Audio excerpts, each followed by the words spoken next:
Na jesen ima nov izmenjen zakon za besplatna pravna pomož. Po 7 godini nefunkcionalna, сега се подготвува регулатива koja realno treba da gi reši problemите na najranljivite kategoriji građani.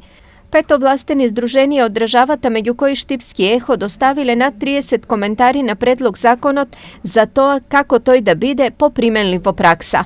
Овие забелешки се однесуваат пред се на начинот на кој што е регулирана претходната правна помош, тоест примерната правна помош, обсегот на истата, обсегот на секундарната правна помош, како поднос на лицата кои што ќе можат да добиваат бесплатна правна помош, така и по однос на обемот на услуги, потоа начинот на одржливост на овластените здруженија како еден од чинителите во системот, начинот на финансирање на адвокатите, модел за одржливост и на буџетот на Министерството за правда. Со сите коментари, текстот на предлог законот е вратен на доработка во Министерството за правда. Овластените здруженија исто така се вклучени во давање на предлози за подобрување на предлог законот за бесплатна правна помош, како би можело да се изгласа регулатива која што ќе овозможи квалитетна и ефикасна бесплатна правна помош и квалитетен пристап до правда за граѓаните.